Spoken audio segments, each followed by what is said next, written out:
आखिर बिहार के गया में क्यों नहीं उगता तुलसी का एक भी पौधा? क्यों ब्राह्मण कभी संतुष्ट नहीं होता?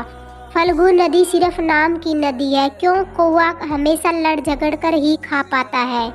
कौवा, तुलसी, ब्राह्मण व गाय को माँ सीता ने क्यों श्राप दिया था? इसके बारे में कुछ लोग ही जानते हैं। आइए हम विस्तार से इस बारे में बताते हैं। वाल्मीकि रामायण के मुताबिक वनवास के दौरान भगवान राम, लक्ष्मण और माता सीता पितृपक्ष में श्राद्ध करने के लिए बिहार के गया धाम पहुँचे। वहां ब्राह्मण ने भगवान श्री राम और लक्ष्मण को श्राद्ध कर्म के लिए आवश्यक सामग्री जुटाने के लिए कहा। इस पर भगवान राम व लक्ष्मण नगर की ओर सामान लेने के लिए निकल पड़े। ब्राह्मण देव ने माता सीता से आग्रह किया कि पिंडदान का समय निकलता जा रहा है।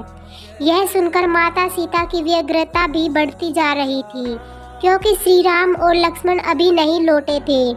इसी दौरान दशरथ जी की आत्मा ने उन्हें आभास कराया कि पिंडदान का वक्त बीता जा रहा है।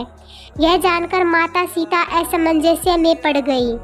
तब माता सीता ने समय के महत्व को समझते हुए यह निर्णय लिया कि वह स्वयं अपने ससुर राजा दशरथ का पिंडदान करेंगी। उन्होंने फल्गु नदी के साथ साथ वटवृक्ष, कौवा, तुलसी, ब्राह्मण व गाय को साक्षी मानकर स्वर्गीय राजा दशरथ का पिंडदान विधि विधान के साथ किया। इस क्रिया के उपरांत जैसे ही उन्होंने हाथ जोड़कर प्रार्थना की तो राजा दशरथ ने माता सीता का पिंडदान स्वीकार कर लिया। माता सीता इस बात से प्रफुल्लित हुई कि उनकी पूजा दशरथ जी ने स्वीकार कर ली है। इसके बाद उनके मन में संशय भी हुआ कि प्रभु राम इस बात को नहीं मानेंगे, क्योंकि पिंडदान पुत्र के बिना नहीं हो सकता। थोड़ी देर बाद भगवान राम और लक्ष्मण सामग्री लेकर आए और पिंडदान के विषय में पूछा। तब माता सीता ने कहा कि समय निकल जाने के कारण उन्होंने स्वयं पिंडदान कर दिया। प्रभु राम को इस बात का विश्वास नहीं हो रहा था कि बिना पुत्र और बिना सामग्री के पिंडदान कैसे संपन्न और स्वीकार हो सकता है।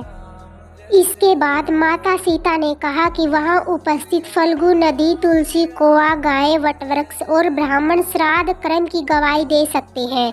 भगवान राम ने जब इन सब से पिंडदान किए जाने की बात सच या नहीं पूछा, तब फल्गु नदी, गाय, कौवा, तुलसी और ब्राह्मण पांचों ने प्रभु राम का क्रोध देखकर कुछ नहीं बोला कि माता सीता ने कोई पिंडदान किया है या नहीं। वटवृक्ष ने सत्य कहा कि माता सीता ने सबको साक्षी मानकर विधि पूर्वक राजा दशरथ का पिंडदान किया है।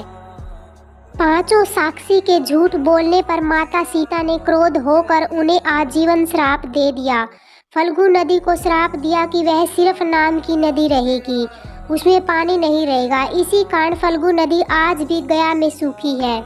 गाय को श्राप दिया गया कि गाय पूजनीय होकर भी सिर्फ उसके पिछले हिस्से की पूजा की जाएगी और गाय को खाने के लिए दर दर भटकना पड़ेगा। आज भी हिंदू धर्म में गाय के सिर्फ पिछले हिस्से की ही पूजा की जाती है।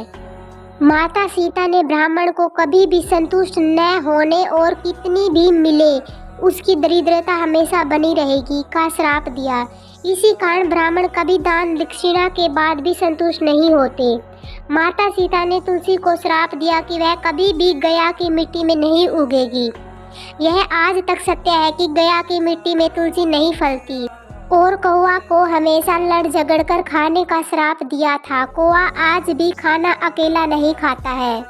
और माता सीता ने जहां इन पांचों को श्राप दिया था, वहीं सच बोलने पर वट वृक्ष को आशीर्वाद दिया कि उसे लंबी आयु प्राप्त होगी, वह दूसरों को छाया प्रदान करेगा। पतिव्रता स्त्री उनका सम्मान करके अपने पति की दीर्घायु की कामना करेगी। कहानी अच्छी लगी तो कृपया लाइक और चैनल को सब्सक्राइब जरूर करें।